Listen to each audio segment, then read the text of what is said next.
지난 시간에 이제 오순절 성령께서 임하시는 것까지 같이 이렇게 살펴보았습니다. 예수님께서 승천하시기 전에 40일간 제자들과 함께 계셨고, 올리브산에서 승천하신 이후에 제자들은 함께 모여서 다락방 2층 방이라는 곳에 모여서 120명 정도가 기도하기를 힘썼고, 그 과정 가운데에서 가룟 유다의 빈자리를 대신 채우게 되고, 그리고 오순절 날이 이르렀을 때 성령께서 그 모인 무리 가운데 임하셨음을 같이 보았습니다. 그리고 나서 그들은 방언을 말하기 시작을 했고요. 사람들은 그 소리를 듣고 이제 소동이 일어났고, 그리고 그 방언은 각 지방에서, 각 나라에서 온 사람들이 자기들 출생지에서의 언어로 듣게 되면서 도대체 이 일이 어떻게 된 일이냐 하면서 기하게 열리는 사람, 때로는 술을 취했다라고 이렇게 조롱하는 사람 등 반응도 이렇게 다양하게 나타나는 것까지 13절까지 이렇게 같이 보았습니다. 자, 14절부터 이제 오늘 같이 보게 되겠는데요. 자, 14절을 보시면 베드로가 11사도와 함께 서서 소리를 높여 이르렀다 이렇게 나오고 있습니다. 여기서 이제 11사도 플러스 베드로니까 12사도고요. 1장에서 뽑혔던 마띠아가 역시 12제자 가운데 12사도 가운데 같이 활동했다라는 기록을 볼 수 있습니다. 자, 11사도와 함께 섰다라고 나오는데, 이 서서라는 단어가 그 뜻 중에 하나가 이렇게 밀려나와서라는 뜻도 있다고 합니다. 다시 말하면 12 중에 누구 한 명은 대답을 해야 되는데 누가 지금 밀려나왔다라는 얘기예요. 서로 아마 안 나가시려고 했던 것 같아요, 느낌상으로. 그래서 이제 베드로가 떠밀려 나왔다라는 의미를 가지고 있다고 하는데요. 베드로가 이제 12명의 제자를 대표해서 설교를 하는 겁니다. 한번 생각해 보실까요? 이 설교는 준비된 설교였을까요? 전혀 준비되지 않은 설교죠. 설교, 쉽게 말하면 설교 원고도 없는 설교입니다. 이 상황을 예측도 전혀 하지 못했던 가운데 해야 되는 설교였고요. 이 청중이 얼마나 됐다고요? 나중에 보면 3,000명이 침례를 받습니다. 그러면 그 목소리가 어땠을까요? 아마 최선을 다해서 목소리를 외쳐야만 했던 군중을 생각했을 때 그 설교였을 겁니다. 자, 그러는 가운데에서 베드로가 이 설교를 하는데, 뭐 잘 아시는 대로 베드로가 3번에 걸쳐서 주님을 부인했던 사람이고, 특히 부인하는 순간에 누구 앞에서 부인을 했습니까? 그 여종 앞에서 부인을 했던 그 사람이, 한 여종 앞에서 부인했던 사람이 많이 운집해 있는 사람들 앞에 전혀 준비되지도 않은 설교를 가지고 그가 지금 설교를 하고 있는 겁니다. 그런데 그의 설교문을 14절부터 쭉 설교문을 요약해서 보면 참 준비가 된 설교문처럼 이렇게 준비가 되어진 메시지가 전해진다라는 거죠. 이건 어쩌면 우리가 생각해 볼 수 있는 것은, 예수님께서 이 땅에 계실 때 사람들이 너희를 잡아가면 무슨 말을 할까? 염려하지 말라 하겠어요. 왜 염려하지 말라 하겠습니까? 성령께서 마땅히 할 말을 너에게 주실 것이다라고 하셨거든요. 아마 이 예언이 성취되어지는 장면이 아닌가 싶기도 합니다. 베드로는 여기에서 크게 두 가지 맥락에서 설교를 합니다. 첫째는 이 상황에 대한 설명을 합니다. 한마디로 말하면 우리 술 취한 거 아니다. 그리고 이것은 오히려 구약에 예언했던 요엘 선지자 예언의 성취다라는 게 이제 첫 번째고요. 두 번째는 바로 그 예수 그리스도를 선포하는 데 있어서 그가 이제 나머지 지면을 할애를 하게 됩니다. 그는 하나님께 증명이 되신 분이었다. 그런데 그를 예수님은 그 십자가에 못 박히셨고, 그러나 그분은 부활하셨고, 그분은 승천하셨고 영화롭게 되셨다. 이제 너희들이 어떻게 할 거냐 하는 것으로 메시지가 끝나게 됩니다. 다시 말하면 초반에는 이 상황에 대한 설명을 하고, 그 다음에 예수 그리스도에 대해서 선포하는데요. 자, 예수님께서 요한복음에서 말씀하셨지만 성령께서 오셔서 앞으로 무엇을 증거하신다겠냐면 나에 대해서 증거하신다라고 말씀하셨습니다. 그래서 베드로의 설교는 예수님에 대한 증명의 설교로 성령께서 그 일을 하게 하신 거죠. 그래서 두 가지 예언이 그러면 성취가 되는 거죠. 마땅히 무슨 말을 할지 생각하지 말아라. 고민하지 말고 염려하지 말아라. 할 말을 너에게 주실 것이다. 그리고 그 성령은 누구에 대해서 설교를 한다고요? 예수 그리스도 그분에 대해서 설교할 것을 주셨다라는 겁니다. 먼저 이 상황이 21절까지가 이 지금 무슨 일이 발생했는지에 대한 제자들도 전혀 예측할 수 없었고 성령이 처음 임하는 순간이었기 때문에 또 그 광경을 보는 사람들도 정말 놀랍고 때로는 비아냥거리는 이런 가운데에서 이 상황을 설명을 합니다. 자, 14절 다시 보시면 유대인들과 예루살렘에 사는 모든 사람들아. 자, 유대인들과 예루살렘에 사는 모든 사람들. 그러니까 유대인들은 아마도 타 지역에서 오순절이었기 때문에 3대 절기잖아요. 그래서 예루살렘에 왔던 유대인들입니다. 그리고 또 한 부류는 원래 예루살렘에 지금 살고 있었던 유대인들이죠. 뭐 쉽게 얘기하면 하나는 헬라파 유대인이고 또 한 사람들은 히브리파 유대인 이렇게 보셔도 되겠습니다. 자, 유대인들과 예루살렘에 사는 모든 사람들아, 이 일을 너희로 알게 할 것이니 내 말에 귀를 기울이라. 15절입니다. 때가 몇 시라고 나와 있습니까? 제3시. 그리고 밑으로 쭉 나눠주 가보니까 몇 시로 되어 있습니까? 오전 9시라는 겁니다. 그러니까 더하기 6 하면은 된다는 얘기죠. 자, 지금 오전 9시다. 그래서 너희 생각과 같이 이 사람들이 취한 게 아니다라는 겁니다. 자, 그러면 술을 먹고 취하려면 언제 취합니까? 밤에 먹는다라는 거죠. 자, 이스라엘에 가면 지금도 아침마다 이렇게 식단이 나오는데요. 그들은 치즈가 나오면 우유가 나오면 고기가 안 나오고요. 고기가 나오면 우유가 안 나옵니다. 자, 그러면 유대인들 가서 호텔에 가서 식사를 하면 고기가 아침에 나올까요? 저녁에 나올까요? 이스라엘 식당에 가서 먹으면 고기 찍어보세요. 예, 고기가 아침에 나올까요? 저녁에 나올까요? 어떤 걸 원하세요? 아침에 고기 나오는 걸 원하세요? 저녁에 나오는 걸 원하세요? 저녁에 나오는 게 낫죠. 예, 저녁에 나옵니다. 아침에는 치즈 이런 것이 나오고 유제품이 나오고 저녁에 고기가 나와요. 그러면 포도주는 치즈랑 같이 드시겠습니까? 고기랑 같이 드시겠습니까? 고기랑 먹잖아요. 그래서 지금 얘기하는 거예요. 지금 아침 9시다. 지금 우리가 고기 먹는 타임 아니다. 이 시간에는 쉽게 말해 유제품 먹는 타임이다. 그 얘기를 지금 하는 겁니다. 오전 9시인데 우리가 취한 게 결코 아니다. 우리가 그렇게 몰지각한 사람들 아니다. 치즈랑 포도주 섞어 먹는 사람 아니고 우리가 잘 아는 대로 고기는 밤에 먹는 건데 뭐 이때는 이제 뭐 하루 두 끼 먹을 때니까요. 밤에 먹는 건데 그때 포도주 먹지 지금 포도주 먹는 시기가 아니다라는 겁니다. 자, 그러면 무엇이냐? 이제 취한 게 아니면 뭐냐 이거죠. 지금 그들이 12절 13절에서 12절은 이 어찌 된 일이냐 이렇게 나왔어요.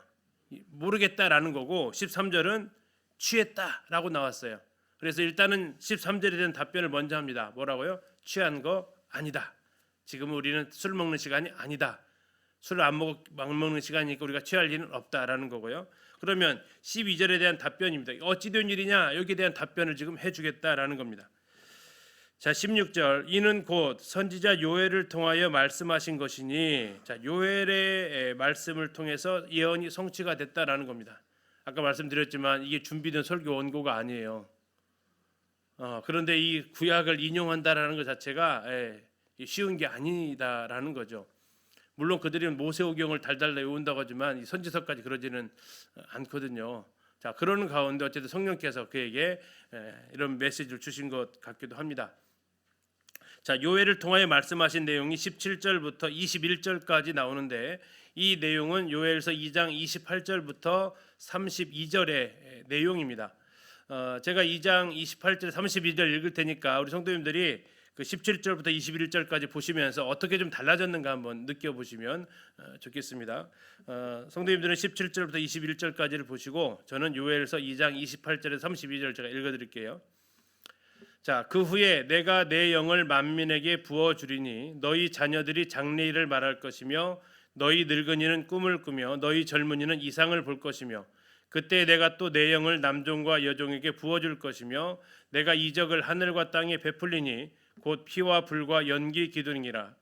여호와의 크고 두려운 날에 이르기 전에 해가 어두워지고 달이 핏빛같이 변하려니와 누구든지 여호와 이름을 부르는 자는 구원을 얻으리니 이는 다 여호와의 말대로 시온산과 예루살렘에서 피할 자가 있을 것이며 남은 자 중에 나 여호와의 부름을 받을 자가 있을 것임이니라. 예, 완전히 똑같지는 않죠. 왜냐하면 70인역을 번역했기 때문에 약간 좀 다르게 보입니다. 다시 말하면 아람어하고 이제 히브리어하고 헬라어가 좀 달라진 부분이겠죠. 아무튼 그러나 그 의미는 거의 통합니다. 크게 세 가지로 얘기할 수 있다라는 겁니다. 첫 번째, 지금 이것은 예언의 성취다라는 겁니다. 요엘서에 무슨 성취냐? 내가 하나님께서 말씀하시는데 말세에 내가 내 영을 모든 육체에게 부어주겠다. 그리고 영이 부어지면 자녀들은 예언하고 젊은이들은 환상을 보고 늙은이들은 꿈을 꿀 것이다. 그리고 여종과 남종도 예언하게 될 것이다 라는 겁니다. 자, 사람에게 이 영이 임했을 때 일어나는 예언하고 환상 보고 꿈을 꾸는 일들이 일어날 것이다 라는 겁니다. 자, 두 번째는 이 기상이변 같은 게 일어난다라는 겁니다. 하늘에서는 기사가 일어나고 땅에서는 징조가 베풀고 피와 불과 연기가 있을 것이다라는 겁니다. 세 번째는 우주적인 이상현상이 발생할 것이다라는 겁니다. 주의 크고 영화로운 날이 이르기 전에 해가 변하여 어두워지고 달이 변하여 피가 되리라. 이렇게 그래서 사람에게 임했을 때 또 일반 기상현상이 임했을 때 더 나아가서 우주적인 현상이 이런 일들이 일어날 거다라고 지금 말씀하고 있습니다. 특별히 20절에 보시면 주의 크고 영화로운 날 이렇게 나와 있는데 보통 이것이 이제 예수 그리스도의 재림을 생각한다면 요엘서의 이 예언은 예수님의 초림과만 연결되어지는 않다라는 겁니다. 특별히 왜 그러느냐면 17절 보세요. 하나님이 말씀하시기를 말세에 내가 내 영을 누구한테 부어준다고요? 자, 모든 육체에 부어준대요. 근데 지금 오순절 성령이잖아요. 이때 지금 성령 임한 사람 몇 명이에요? 120명에게서 성령이 임했단 말이에요. 모든 육체에게 부어지지 않았죠. 그러면 모든 육체에게 부어질 것이 아닌데 지금 오순절 날은 지금 다락방에 있었던 120명에게 이런 일들이 일어났다는 얘기입니다. 그러면 이 말씀이 완전히 여기서 다 성취된 것은 아니다라는 거죠. 그러면 이것이 언제 성취가 될까요? 주님이 다시 오실 때 그때야마 완전하게 성취가 되고 그러면 이 오순절은 이제 그것의 시작선이다라는 의미를 가지고 있겠습니다. 오순절은 바로 새로운 시대가 들어가는 출발점에 해당이 되고 장차 앞으로 모든 사람이 성령을 받을 날이 오게 될 것이다라는 겁니다. 자, 이제 이게 구약의 뿌리를 둔 유대인들하고 다음에 우리가 흔히 다니엘의 70일을 통해서 본 이제 신약 시대의 우리하고 약간의 시간적인 관념이 있는데요. 구약의 이스라엘은요. 성령이 오시면 바로 새로운 시대가 열릴 것을 기대를 했다라는 얘기예요. 이게 요엘 선지자도 마찬가지로. 다시 말하면 이게 두 개의 큰 봉우리 사이에 골짜기가 있는데 골짜기 자체가 안 보였다라는 거죠. 그래서 멀리 있는 산을 보면 두 산이 겹쳐져 있잖아요. 그리고 그것이 얼마나 떨어져 있는 자체는 분간하기가 어렵다라는 겁니다. 그래서 초림이 재림 같고 재림이 초림 같이 이렇게 보여진다라는 거예요. 그러나 점점 가까이 가보면 두 산 사이에는 커다란 골짜기가 있는 것처럼 이 다니엘서에 나와 있는 70일의 은혜의 시대라고 하는 흔히 말하는 지금 약 2000년이라는 이 은혜의 시대가 끼어 있는 거죠. 다시 말해서 성령께서 오시자마자 천년왕국 시대가 열리는 게 아니고 뭐가 열렸어요? 교회 시대가 열린 겁니다. 그리고 왜요? 오순절 날을 모든 육체에게 성령 임한 게 아니고 성령 임하는 것의 시초가 스타트를 한 거고 마지막 궁극적으로는 그날에 이제 이루어지게 될. 그래서 유대인들은 바로 성령이 오시면 새 영이 부어지면 바로 이제 새로운 세대로 나아갈 걸 기대했지만 우리가 성령을 이루어지고 보게 되니까 지금 성령이 오시고 나서의 지금도 그 은혜의 시대에 우리가 지금 들어와 있다라는 겁니다. 그리고 이제 세 번째 말씀에 아마 들어본 적 있으실 겁니다. 블러드문 기억나세요? 블러드문 달이 피빛을 띄었다. 이게 이제 예수님의 그 창조각이나 이런 데서 나오는 내용이죠. 우주적인 변화가 있을 것이다. 이게 이제 완전히 그러한 모습이냐 아니면 여기 보면 해가 변하여 어두워졌다. 이게 뭐 일식이다라고 이야기를 하기도 하고요.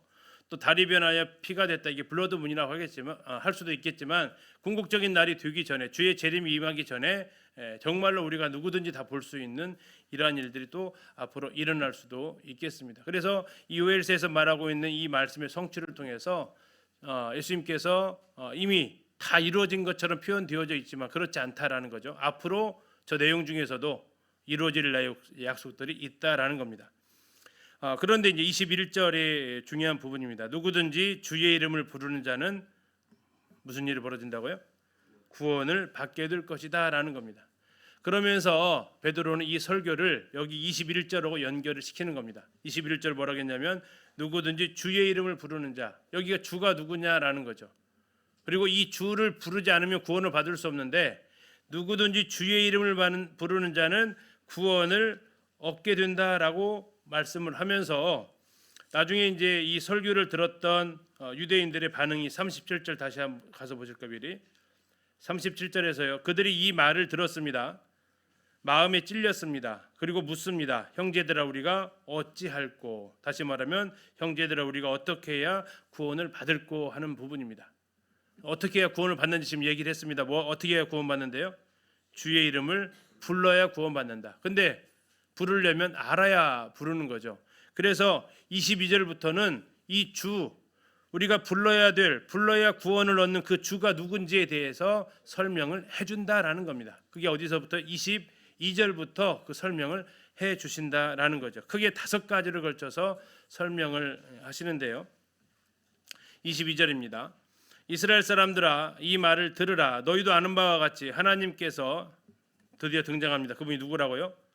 나사렛 예수다라는 겁니다. 그 주가 나사렛 예수다. 그 나사렛 예수로 큰 권능과 기사와 표적을 너희 가운데서 베푸사 너희 앞에서 그를 뭐 하셨어요? 뭐라고 증언했을까요? 나사렛 예수가 주다라는 겁니다. 나사렛 예수가 그리스도라는 것을 누가 증언하셨다고요? 하나님께서 하셨다라는 겁니다. 하나님께서 무엇을 통해서 하셨다고요? 큰 권능과 기사와 표적을 행하심을 통해서. 우리가 복음서에서 얼마나 많은 표적들, 특히 요한복음의 7개의 그 표적이 예수가 그리스도이심을 보여주는 표적이라고 했잖아요. 그래서 하나님께서 직접 예수 그리스도가 나사렛 예수가 주라는 것을 증언하셨다라는 겁니다. 그 많은 표적을 통해서 기적과 능력을 통해서 증언을 하셨어요. 23절입니다. 그가 하나님께서 정하신 뜻과 미리 아신 대로 어떻게 됐어요? 내어 주셨어요. 그랬더니 너희가 누구를 통해서요? 법 없는 자들의 손을 빌려 못 박아 죽였다. 법 없는 자 무슨 법일까요? 로마 사람들이 법이 없나요? 있잖아요. 근데 왜 법 없는 자예요? 율법이 없는 자죠. 여기서 말하고 있는 것은 율법을 없는 자예요. 로마인들 율법 없잖아요. 그래서 여기서 말하는 것은 뭐 무식한 미개한 족속이 아니고 하나님의 율법을 모르는 자들, 이방인이란 얘기입니다. 법 없는 자들의 손을 빌려서 뭐 했어요? 못 박아 죽였다라는 겁니다. 하나님은 이분이 메시아임을 증명했고 그러나 유대인들은 로마 사람들의 손을 빌려서 예수님을 죽였다라는 겁니다. 세 번째 24절입니다. 하나님께서 그를 예수 그리스도를 나사렛 예수를 사망의 고통에서 풀어 살리셨으니 이는 그가 사망에 매여 있을 수 없었습니다. 이건 뭐예요? 부활하셨다라는 겁니다. 지금 3가지가 지금 증명을 좀 하고 있는 겁니다. 그분은 메시아였다. 그러나 너희들이 못 박아 죽였다. 그런데 그분은 하나님께서 다시 부활시키셨다. 그런데 이 부활 이 사건이 그러면 막 지어낸 거냐? 아니다. 예언되어져 있다라는 겁니다. 그것이 25절부터 나와 있는 다윗의 시편입니다. 다윗의 시편 16편에 나와 있는 그 내용인데요. 시편 16편의 내용이 다시 인용을 하고 있습니다. 다시 말하면 베드로가 이거 외우고 있었다라는 거죠. 그죠? 뭐라고 얘기합니까? 내가 항상 내 앞에 계신 줄을 배웠으며 나로 요동하지 않게 하기 위하여 그가 내 우편에 계시도다.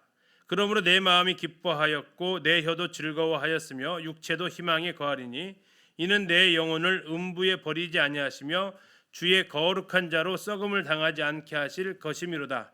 주께서 생명의 길을 내게 보이셨으니 주 앞에서 내게 기쁨이 충만하게 하시리로다 하였다라는 겁니다. 이걸 누가 썼다고요? 다윗이 썼다라는 겁니다.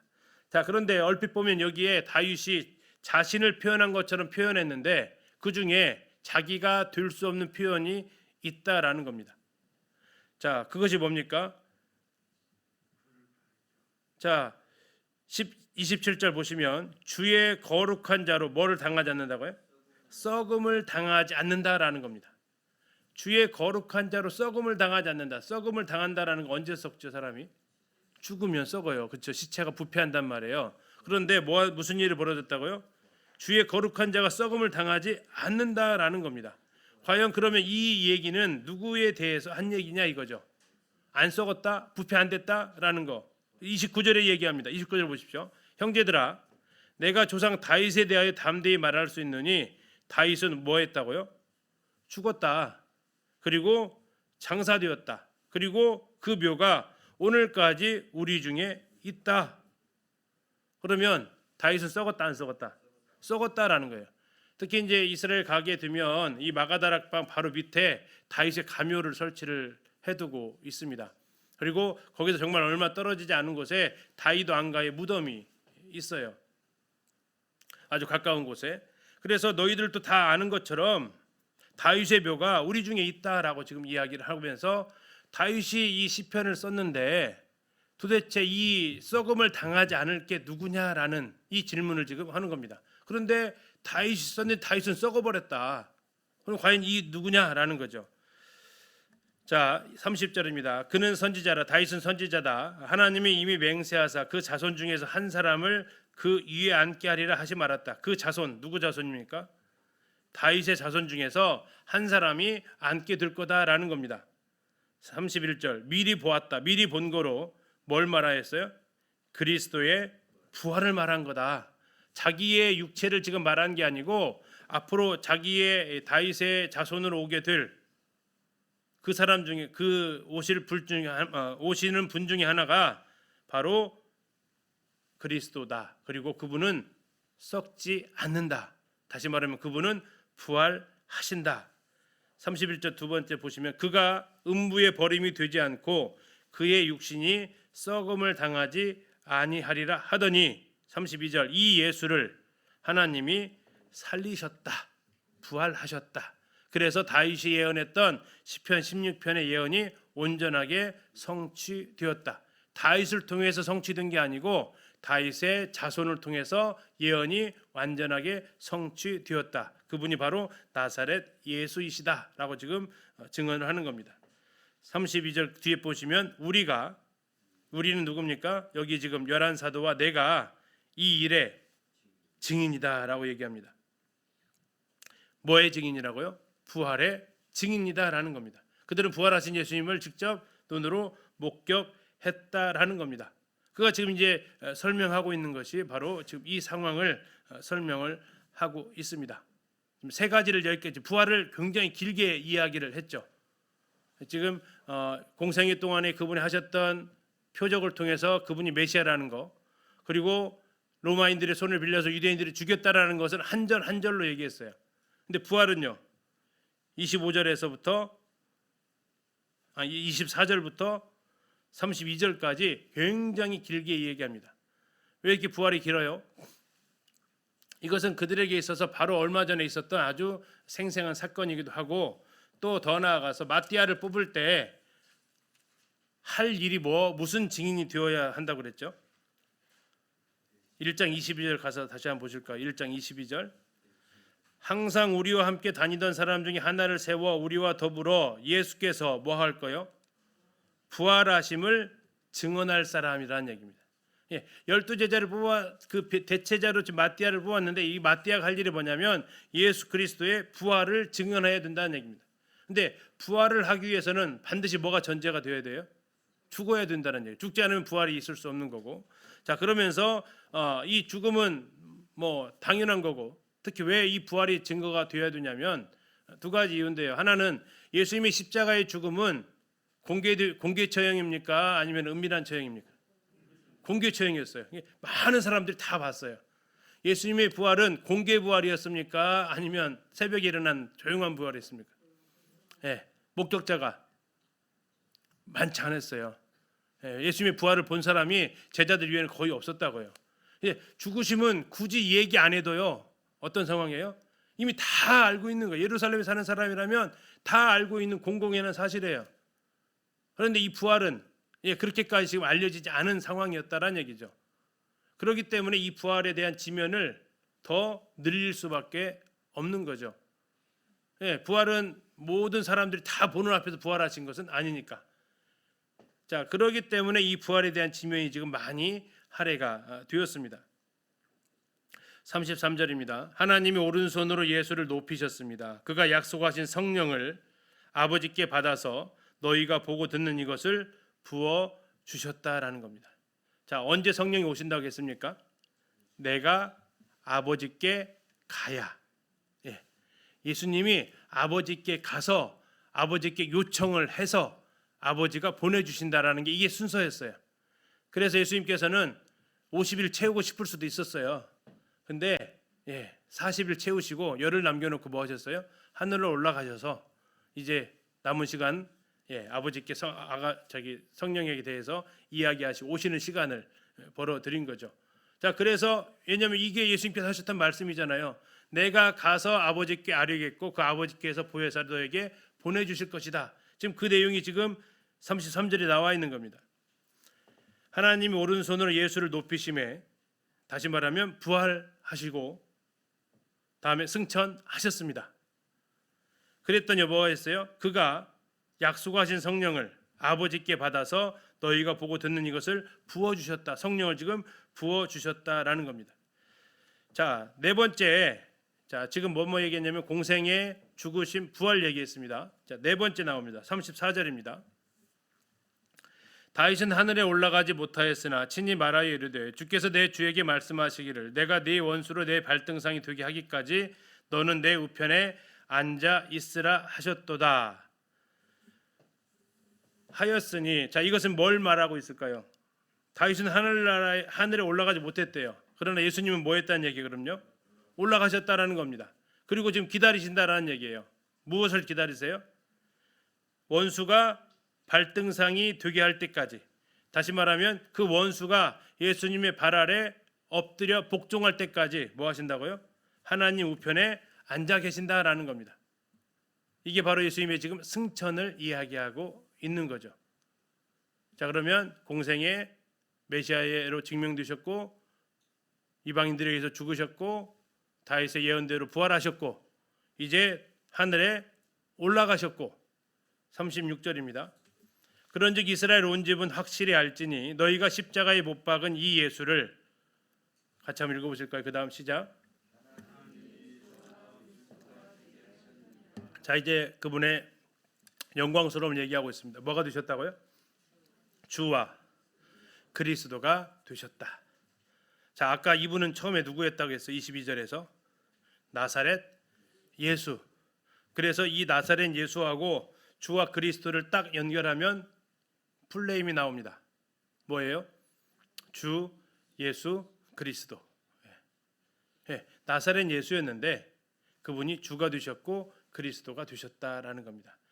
그래서 주 예수 그리스도가 이제 되게 하셨다라는 것을 지금 고백을 하게 하십니다. 그분이 영화롭게 되셨습니다. 이 다섯 가지를 지금 증명을 한 겁니다. 자, 그러면 이 사실을, 이 이야기를 들었던 사람들의 반응이 어땠을까 하는 것이 37절에 나옵니다. 자, 그들이 누굽니까? 아까 14절에 있었던 유대인들과 예루살렘에 사는 모든 사람들입니다. 이 말을 베드로가 했던 방금 다섯 가지 예수님의 공생애부터 시작해서 승천까지 다 들었습니다. 그리고 베드로와 다른 사도들에게 묻습니다. 무엇을 물어요? 형제들아, 우리가 어찌할꼬? 주의 이름을 부른 자 구원 받는다 그러는데 우리가 어떻게 해야 그런 구원을 받을꼬 하는 것을 지금 묻고 있는 겁니다. 우리가 지금 너희들의 말대로 하면 우리가 그 예수를 죽였는데 우리가 어떻게 해야 되냐라는 거죠. 38절입니다. 베드로가 이르되 너희가 뭐 하라고요? 회개하라고 합니다. 자, 순서 잘 기억하세요. 첫 번째 뭐라고요? 회개해라. 그다음 두 번째 예수 그리스도의 이름으로 세례 침례를 받아라. 세 번째 죄 사함을 받아라. 그리고 그리하면 성령을 선물로 받을 것이다. 이게 지금 베드로가 말했는데 이게 지금 청중이 누구라고요? 14절에 있었죠. 유대인들입니다. 유대인들에게 있어서 지금 베드로가 성령 받는 순서를 지금 이야기를 했습니다. 성령 받는 순서가 어떻게 된다고요? 회개하고 침례 받고 죄사함 받고 성령을 받는다. 자, 이게 오늘날 우리가 성령 받는 순서랑 어떻게 같은 것 같아요? 좀 다른 것 같아요? 자, 죄사함 먼저 받아요? 침례 먼저 받아요? 근데 여기 보니까 침례를 먼저 받아야 되네, 그렇죠? 자, 침례 먼저 받아요? 성령 먼저 받아요? 침례 먼저 받아요? 성령 먼저 받아요? 성령을 먼저 받아야 되잖아요. 성령이 제일 뒤에 가 있네요. 그렇죠? 이게 이제 사도행전에 총 4가지의 그런 상황이 발생을 합니다. 이게 한 번 있고요. 다음에 사마리아 가서 빌립이 전도했을 때 그들이 성령 받는 순서가 또 다르고요. 고넬료가 또 성령 받는 게 또 다릅니다. 다음에 19장에 가면 요한의 제자들이 성령 받는 순서가 좀 달라요. 자, 근데 이제 그 대상이 좀 조금씩 다르기 때문에 그렇다라는 겁니다. 자, 그러면 왜 유대인들에게서는 회개와 침례와 죄사함 성령의 순서였냐라는 거죠. 자, 회개했다라는 것을 무엇으로 증명했냐면 그들은 침례로 증명을 했다라는 겁니다.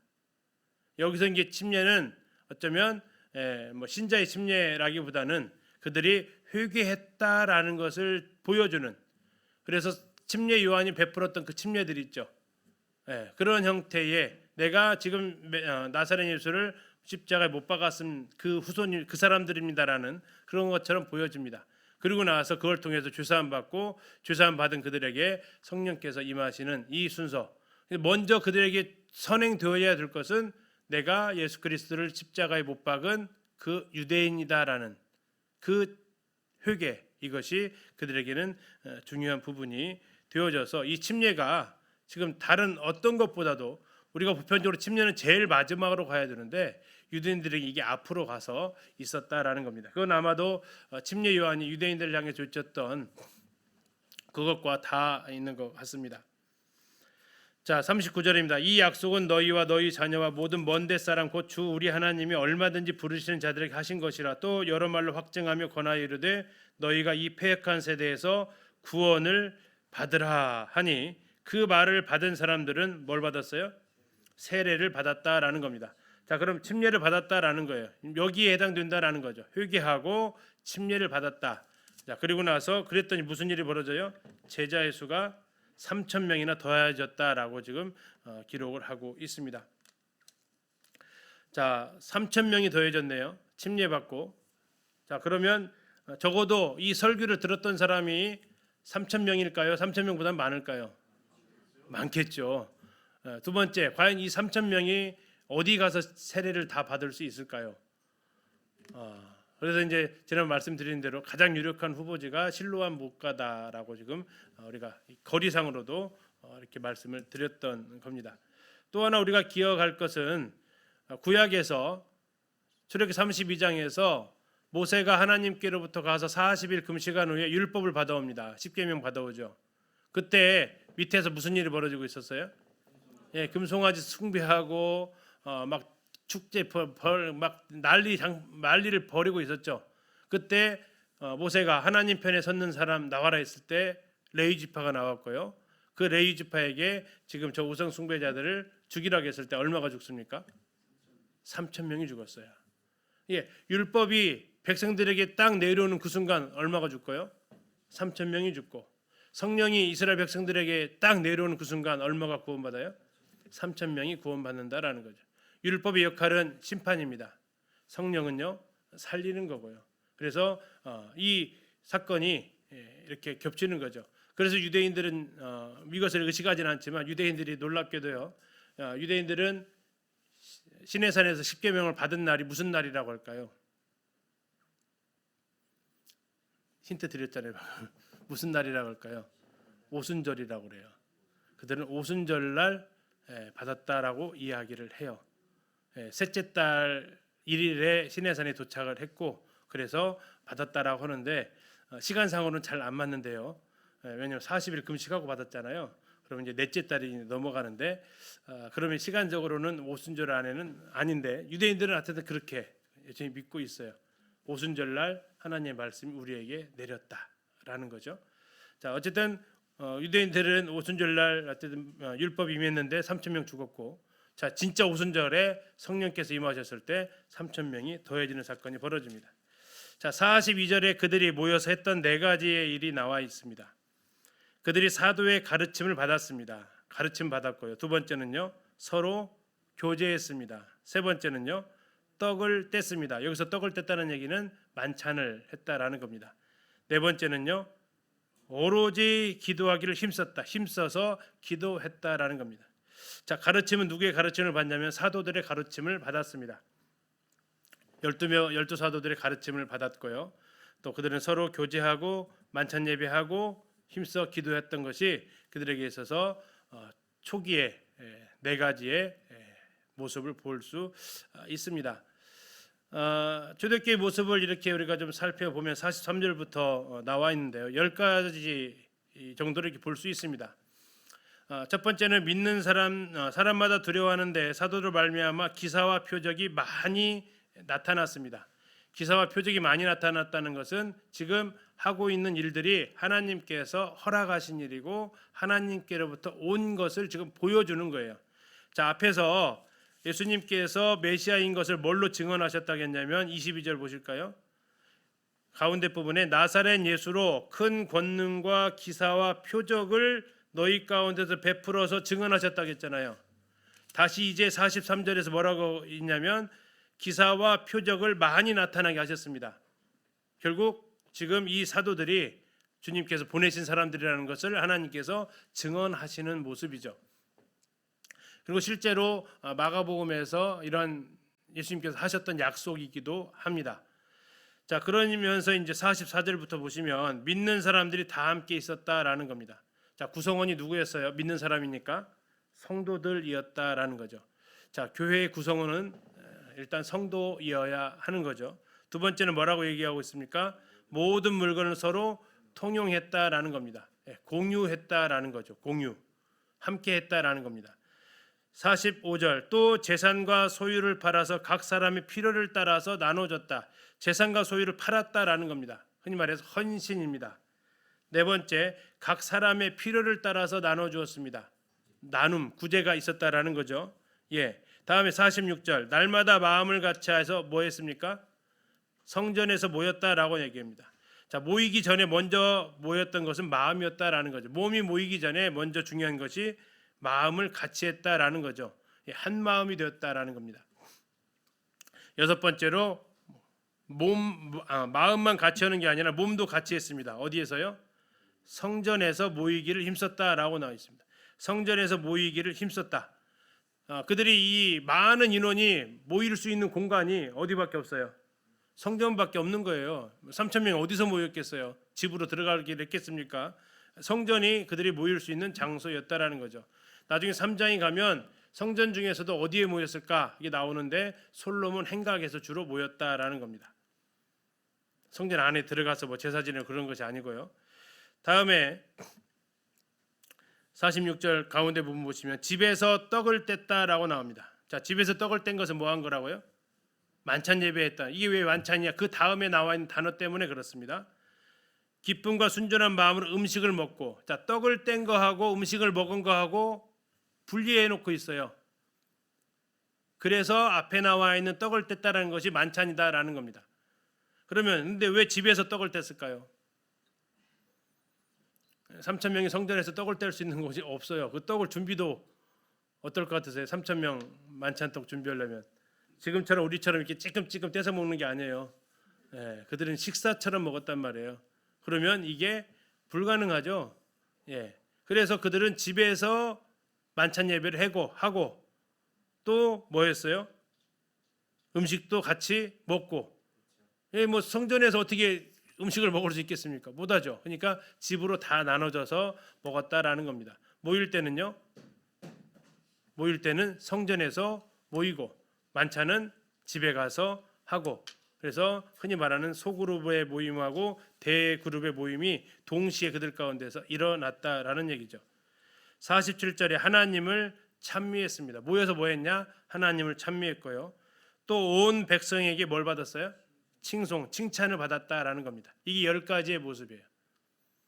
10가지의 모습. 그랬더니 무슨 일이 벌어졌어요? 주께서 구원받는 사람을 날마다 더하게 하셨다. 자, 날마다와 더하게 사이에 단어가 하나가 가려졌는데 그건 교회라는 단어가 가려져 있습니다. 그래서 구원받는 사람을 날마다 교회에 더하게 하셨다라는 겁니다. 그래서 나중에 구원받는 사람이 3천에서 얼마로 늘어나요? 5천으로 늘어납니다.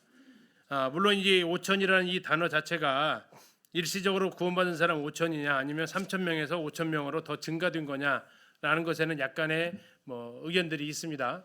그러나 어쨌든 주님께서 구원받는 사람들을 날마다 이렇게 더하게 해 주셨다라고 이렇게 기록되어져 있습니다. 지금 보이시는 곳이 흔히 말하는 마가의 다락방으로 알려진 곳이죠. 마가가 상당히 부잣집 아들로 알려져 있고요. 사도행전 12장에서 거기서 보이시면 이제 마가복음에서 이 내용이 나옵니다. 큰 다락방을 보여줄 것이다. 바로 이 큰 다락이라는 것은 큰 2층의 큰 방이다라는 겁니다. 자, 큰 2층 방이다라는 얘기인데 헬라 원어의 뜻이 메가 아나가이온입니다. 메가는 들어보셨죠? 메가톤급, 그죠? 메가톤 이렇게 큰 거죠. 그래서 큰 다락방이었다라고 이렇게 얘기해서 120명이 들어가서 앉을 정도의 사이즈는 어쨌든 됩니다. 자, 이제 3장으로 좀 가 보면요. 한번 이제 이 상황을 한번 이제 연결해서 보셔야 돼요. 독립된 게 아니라 지금 제자들의 마음 상태가 어떨 것 같으세요? 성령 충만하죠. 뭐가 지금 정말 놀라운 일들이 계속 일어나는 것을 보게 되는 겁니다. 아쉽지만 이번 복음 집회 때 구원을 시행하신 분들이 있지만 이렇게 막 두드러기 표현하는 사람도 없는데 30명 구원 받았다고 했으면 어떨 것 같아요? 이번 복음 집회 때. 막 교회가 아마 흥분일 겁니다. 300명 구원 받았다면 이제 교회로 옮기는 것이 바로 해야 될 것이고 3,000명이 구원 받았던 일이 벌어졌다 그러면 그들에게 있어서 정말 이것은 충격적인 일들이죠. 그들만 충격이겠습니까?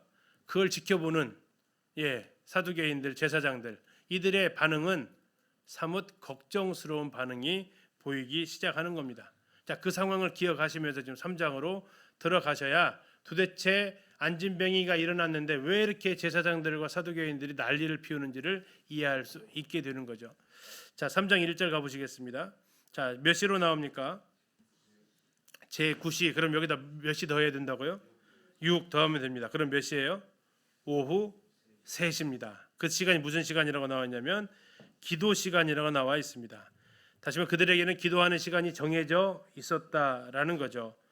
베드로와 요한이 성전에 올라갑니다. 두 사람만 올라간 것 같습니다. 나면서 못 걷게 된 사람이 있었습니다. 사람들이 메고 왔는데요. 어디다 뒀냐면 미문이라는 곳에 둡니다. 그 미문은 뭐 하기 위해 뒀냐면 사람들한테 구걸하기 위해서 두었다라고 얘기하고 있고 그 미문을 가리켜서 성전 문이다라고 얘기하고 있습니다. 성전을 들어가려면 이 미문을 통과해야 한다라는 뜻입니다. 자, 그가 2절에 보시면 언제 어떤 상태라고요? 나면서 못 걷게 되었다라는 겁니다. 그럼 도대체 이 사람의 나이가 몇 살일까요? 이 사람의 나이 4장 22절 가서 보시면 이 사람의 나이가 나와 있습니다. 4장 22절에 이 표적으로 병 나은 사람은 몇 살이라고요? 몇 살이요? 40여 세. 딱 40살 이런 건 아니고 약 40세 정도 됐다라는 겁니다. 자, 40살 정도 된 사람이 그럼 여기 몇 년 정도 와서 앉아 있었을까요?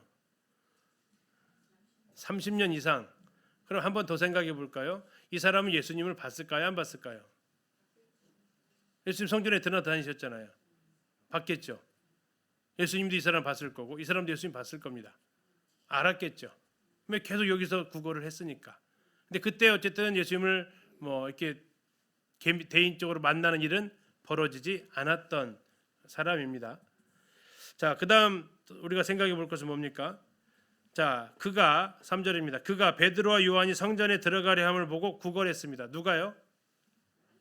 예, 안진뱅이가 지금 베드로와 요한을 봤다라는 겁니다. 베드로와 요한이 본 게 아니고, 왜 베드로와 요한이 왜 못 본 게 아니고 늘상 있었기 때문에 크게 아마 생각을 안 한 것 같습니다. 예, 새로운 사람이면 괜찮은데 늘상 보던 사람이기 때문에 지나친 것 같아요. 그런데 그 안진뱅이가 베드로와 요한이 성전에 들어가는 것을 보고 구걸을 했다라는 겁니다. 뭐라고 말했을까요? 네, 한 푼 줍쇼 했겠죠. 뭐 구걸했으니까 한 푼 줍쇼 했을 겁니다. 불쌍히 여겨주세요 했을 수도 있고요. 자, 그러니까 4절에 베드로가 요한과 더불어 주목하여 이르되 우리를 보라 했습니다. 자, 이게 중요한 말인데 우리를 왜 보라고 했을까요? 예, 줄 게 있다라는 겁니다. 그러니까 보라고 하죠. 줄 게 없으면요. 보라고 하면 농락하는 겁니다. 예, 줄 게 있다라는 겁니다. 줄 것이 생겼다라는 거예요. 자, 그러니까 5절에 그가 안진뱅이가 그들 베드로와 요한에게서 무엇을 얻을까 하여 바라보았습니다. 아, 이제 기대를 한 거죠. 다 대부분 획획 지나가는데 이제 보라고 하니까 본 겁니다. 그때 이제 유명한 말을 합니다. 베드로가 이르되 뭐는 없대요. 아, 지금 그러면 안진뱅이가 뭐 달라고 했을까요? 은과 금을 달라고 했을 텐데 베드로가 미리 얘기합니다. 뭐라고? 네가 원하는 은과 금은 나에게 없다. 그러나 나에게 있는 것이 있대요. 내게 있는 이것을 너에게 주겠다. 이게 뭡니까? 나사렛 예수 그리스도의 이름이다라는 겁니다. 나에게 있는 것은 은금이 아니라 나에게 있는 것은 나사렛 예수 그리스도의 이름이다. 그리고 그 이름이 가지고 있는 능력이 있는데 그것은 너를 일어나 걷게 한다라는 겁니다. 그랬더니 7절 보십시오. 오른손을 잡아 일으킵니다. 오른손을 잡아 일으켰습니다. 그랬더니요, 발과 발목이 힘을 얻습니다. 뛰어 서서 걷습니다. 함께 어디로 들어갑니까? 성전으로 들어가면서 걷기도 하고 뛰기도 합니다. 그리고 그 광경을 모든 사람이 보았습니다. 그리고 그가 걷는 것을 보면서 9절에 하나님께 찬송합니다. 왜요? 그가 성전 미문에 앉아서 구걸하던 안진뱅이가 드디어 어디로 들어갔다고요? 성전으로 뛰어 들어갔다라는 겁니다. 그러면 왜 그는 성전에 들어갈 엄두를 못 냈을까요? 네, 장애를 가지고 있기 때문에 그렇습니다. 그 출발은 사무엘하 5장 8절에 나오는데요. 우리가 사무엘하 할 때 좀 봤던 본문이기도 합니다. 그날에 다윗이 이르기를 누구든지 여부스 사람을 치거든 물 깃는 데로 올라가서 다윗의 마음에 미워하는 다리 저는 사람과 맹인을 치라 하였으므로 속담이 되어 이르기를 맹인과 다리 저는 사람은 집에 들어오지 못하리라 하더라라는 그 말씀이 있었습니다. 바로 그곳에 세워진 것이 이제 이 성전과 관련되어져 있는 장소이기 때문에 이 여부서 사람들이 우리는 너희들이 아무리 강한 군대라 하더라도 다리 절고 맹인이라 하더라도 너희를 막아낼 수 있다라고 비아냥거렸거든요. 그래서 다윗이 얘기하는 겁니다.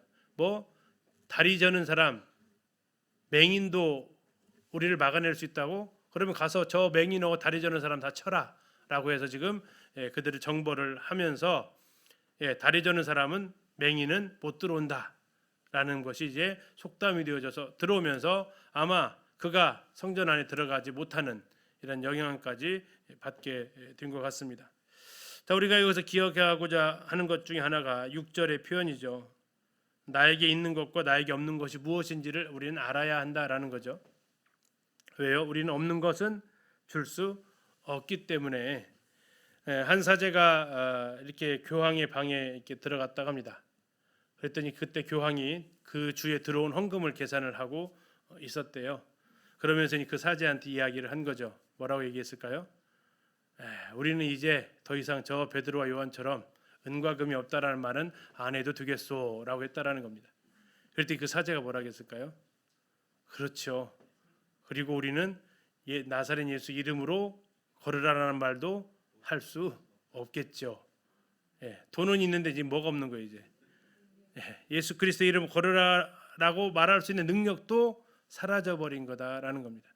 그래서 우리가 늘 고민하는 것 중에서 우리는 무엇으로 사람들에게 나아갈까 하는 거죠. 우리가 이제 흔히 하는 표어 중에 하나가 한 손에는 빵, 한 손에는 복음. 자, 이걸 처음 외쳤던 사람이 누구라고요? 구세군이었습니다. 구세군. 근데 이게 만고불변의 진리처럼 어쨌든 우리에게 들어와 있어요. 그래서 어쨌든 한 손에 빵을 들고 가야 되지 않겠냐 하는 거죠. 그런데 구세군이 그걸 주창했지만 베드로와 요한은 그걸 주창한 적은 없다라는 겁니다. 그들이 말했던 것은 뭐예요? 은과 금은 나에게 없다. 그러나 나는 예수 그리스도 이름은 있다. 어쩌면 우리가 예수 그리스도 이름을 그 능력을 우리가 가지고 있지 못하기 때문에 그 자리를 잡고 은과 금으로 빵과 피로들로 채우려고 하는 그런 연약함은 아닌가를 고민을 하게 되죠. 정말 저들에게 필요한 것이 뭘까? 은과 금일까? 베드로와 요한은 알았죠. 아니다. 저 사람은 40여 년간 성전 한 번 못 들어가고 맨날 미문에만 앉아 있었다. 이제 그가 성전에 들어갈 수 있는 길을 열어주어야겠다. 그것은 뭡니까? 그가 일어나 걷는 겁니다. 일어나 걷는데 돈은 아무 필요가 없죠. 아무 효력을 발생하지 없습니다. 오늘도 많은 구도자들이 어쩌면 우리한테 요청을 합니다. 뭘 요청할까요? 은과 금을 요청을 하죠. 그래서 우리는 그 필요를 채워주기 위해서 은과 금을 주려고 할지도 모르겠습니다. 그러나 베드로는 정확히 얘기합니다. 은과 금을 내가 너에게 줄 것은 없다. 예수 그리스도의 이름만이 내가 가지고 있다. 그래서 늘 고민이 되어지는 부분입니다. 내가 나사렛 예수 그리스도 이름을 가지고 있는가? 그리고 정말 이걸 줄 수 있는가? 이게 제대로 안 되니까 다른 걸로 자꾸 땜빵 하려고 하는. 그래서 나도 너에게 뭔가 줄 것이 있다 했는데 그러다 보니까 주는 것이 맨날 그를 일으켜 세울 수 있지 못하는 이런 결과가 나오는 건 아닐까 하는 거죠. 이것이 이제 우리가 또 이 본문 앞에서 생각해 보게 되는 주제가 되겠습니다. 자, 이제 이 이야기를 듣고 11절부터 보시면요. 나은 사람이 안진뱅입니다. 베드로와 요한을 붙잡습니다. 그리고 모든 백성이 크게 놀랍니다. 그래도 어디에 모였다고요? 솔로몬 행각에 모였다라는 겁니다. 솔로몬 행각에 모였고 12절 베드로가 이것을 보면서 백성한테 이야기합니다. 또 한 번 설교를 합니다. 자, 이게 이제 마띠아를 뽑을 때 1차 설교했고 오순절날 2차 설교했다면 이게 지금 제3차 설교를 하는 겁니다. 이스라엘 사람들아, 이 일을 왜 놀랍게 여기느냐? 우리 개인의 권능과 경건으로 이 사람을 걷게 한 것처럼 왜 우리를 주목하느냐? 우리가 한 게 아니다라는 겁니다. 우리가 한 게 아니다. 마치 이렇게 생각하시면 됩니다. 우리가 쉽게 해서 백지수표를 썼다고 생각해 보시면 거기다가 내가 썼다고 해서 내 이름 쓴 것이 아니에요. 내 이름 쓴 게 아니고 회장님 이름을 썼어요. 비서가. 그러면 이 돈을 인출할 수 있었던 권한이 비서의 그 사인입니까? 비서가 도장 찍어줘서 그렇습니까? 아니면 그 회장의 이름이 그 힘을 가지고 있는 거예요? 회장의 이름이 지금 인출을 시킨 거지 비서가 와서 도장 찍어가지고 된 거 아니다라는 이야기입니다. 지금 무엇으로 걷게 했습니까? 베드로와 요한의 이름으로 걷게 했어요? 아니다라는 거예요. 나사렛 예수 그리스도의 이름으로 걸었다라는 얘기입니다. 단지 그들은 지금 그것을 선포했다라는 거죠. 우리의 권능으로 한 것이 아니다라는 겁니다. 13절 아브라함과 이삭과 야곱의 하나님 곧 우리 조상의 하나님이 그의 종 누구를 예수님을 영화롭게 하셨다. 예수님의 이름으로 지금 걷게 되면서 영화롭게 되었다라는 겁니다.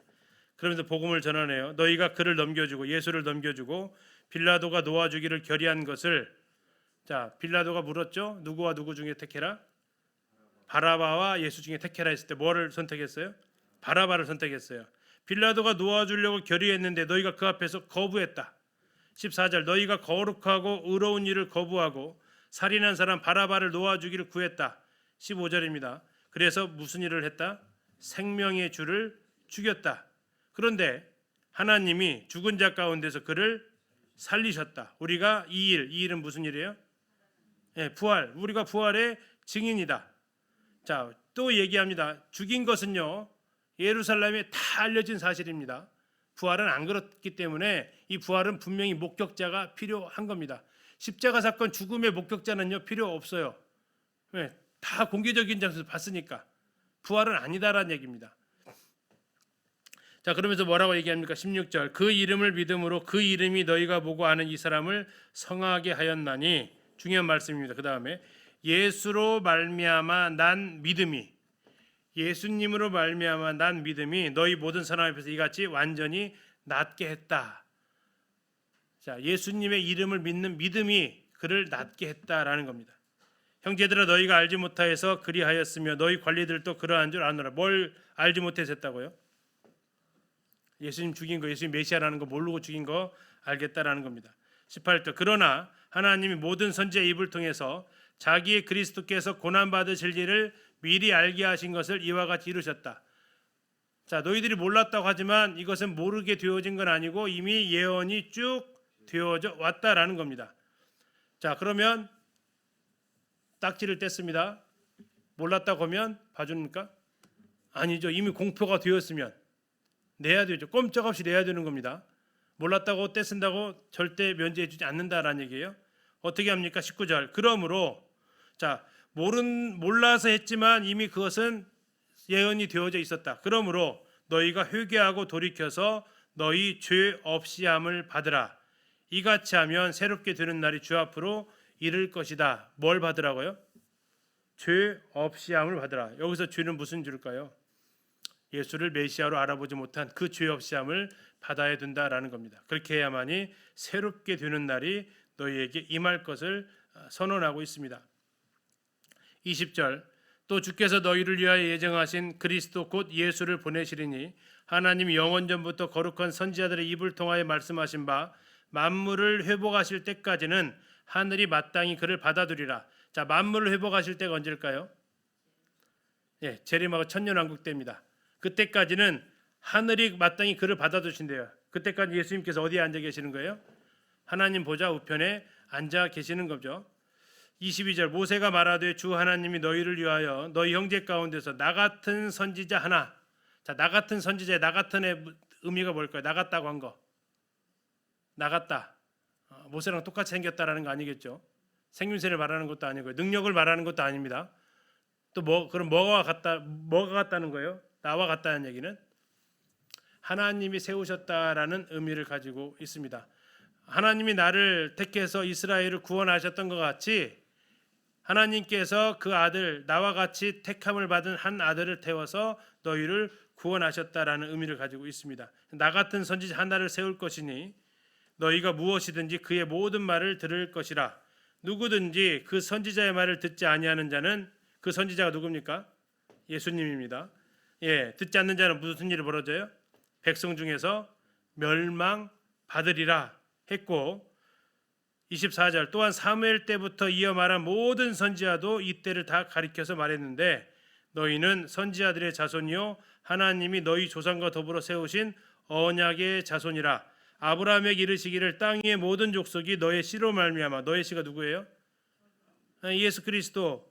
예, 아브라함의 후손으로 오신 그분으로 말미암아 복을 받게 되리라 하셨다. 하나님이 그 종을 세워 복 주시려고 너에게 먼저 보내사 너희로 하여금 돌이켜 각각 그 악함을 버리게 하셨느니라. 지금 계속해서 예수 그리스도가 어떠하신 분인 것을 이스라엘 백성들 앞에 전하고 그분이 이 사람을 낫게 했고 너희들도 이제 회개하고 돌이켜야만이 너희들도 이렇게 살아날 수 있다라고 이야기를 한 겁니다. 예루살렘 성전에 올라가는 길인데요. 오페일이라고 합니다. 성경 오페일로 나와 있고요. 여기 이제 계단을 보시면 계단이요. 넓었다 좁았다 넓었다 좁았다 잘 안 나타나죠. 넓었다 좁았다 넓었다 좁았다예요. 우리 계단 어떻게 생겼어요? 규칙적이잖아요. 여기 계단은 규칙적이잖아요. 왜 규칙적이지 않게 해놨을까요? 멍 때리고 오지 말라고 그래요. 여기서 멍 때리고 그냥 규칙적으로 알았으면 바로 그냥 거꾸로 넘어집니다. 네, 정신 차리라고요. 성전에 오를 때 정신 차리고 오라고. 그래서 계단을 규칙적으로 만들지 않았어요. 네, 좁았다가 넓었다 이렇게 만들어놨습니다. 자, 여기 이제 오게 되면 이쪽으로 해서 문으로 들어가게 됩니다. 근데 지금은 다 막아놨죠. 다시 말해서 성전 들어가는 미문이 어딘지는 아직도 정확하게 이야기하고 있지 않습니다. 물론 뭐 이 트리플 게이트, 더블 게이트를 미문이라고 하지는 않는데요. 어쨌든 이 들어가기 위한 출입구라는 겁니다. 지금은 이렇게 이슬람에서 다 막아놨고요. 어떤 사람은 그 미문에 있었던 것을 성전을 싹 청소하면서 이 미문의 기둥 일부가 지금 나와 있다라고 이야기도 합니다. 근데 뭐 정확하냐 그렇지는 않고요. 이 오펠에 이렇게 기둥이 남아 있어요. 굉장히 아름다운 문이라고 하는 기둥. 근데 이제 성전은 이미 싹 청소를 했기 때문에 다 무너졌잖아요. 특히 135년 하드리아스 황제가 그 성전터를 완전히 싹 밀어버렸거든요. 그러면서 이제 거기에 있던 기둥들을 다 밖으로 버렸죠. 자, 그러면서 그것이 아마 일부가 아니겠냐라고 하는 거고요. 지금 이게 성전의 모형인데 아까 말씀드렸던 일로 들어옵니다. 일로 들어와요. 그러면 여기에 이제 밑에서 지하 계단처럼 지하보도처럼 이쪽으로 나와요. 사람들이. 그래서 보편적으로 이렇게 나와서 들어오는 문 나가는 문이라고도 하기도 하고요. 이렇게 들어오면 유대인들은 어디로 이 안까지 들어올 수 있습니다. 이방인들은요. 딱 여기 금이 있습니다. 혹시 보이시나 모르겠어요? 경계석 이거 보이세요? 보이시나요? 이 경계석이에요. 이방인들은 여기까지 들어올 수 있는데 이거 넘어오면 죽어요. 표지판이 써 있어요. 이걸 넘어오면 죽여도 무방하다라는 내용의 경고문이 써 있습니다. 나중에 사도행전에서 사도 바울이 드로비모를 데리고 이걸 넘어갔다고 하면서 이제 바울을 고소한 일이 벌어진 거죠. 자, 그리고 이게 왕의 행각이고요. 옆에 있습니다. 옆에 이렇게 디귿자로 이렇게 되어져 있는데 여기를 솔로몬의 행각이라고 합니다. 또 혹자는 이쪽 동쪽만 솔로몬의 행각이다라고 말하는 분도 계시는데요. 많은 책에서는 이 세 군데를 갖다가 솔로몬의 행각이라고 얘기를 합니다. 이 정도 되니까 사람들이 많이 보일 수 있었던 거예요. 이 크기가 축구장 몇 개라고요? 25개의 규모로 되어져 있으니까 어마어마하게 많이 보일 수 있었죠.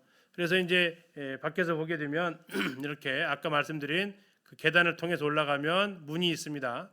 올라가게 되면 바로 이방인의 뜰이 나오게 되고 지금 솔로몬 행전에 모였다는 것은 이쪽 디귿 쪽, 이 왕의 행각이니까 이거 빼고 이 디귿자로 되어진 행각에 모였다라는 거죠.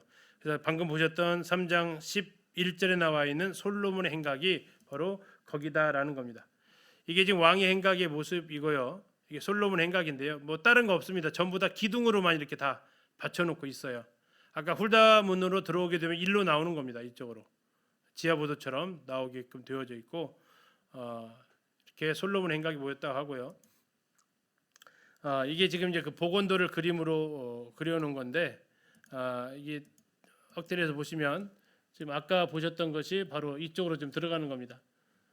이게 지금 위에 왕실 행각이라고 써 있죠. 왕의 행각이라고 그러고 나머지는 이제 솔로몬 행각이라고 써 있습니다.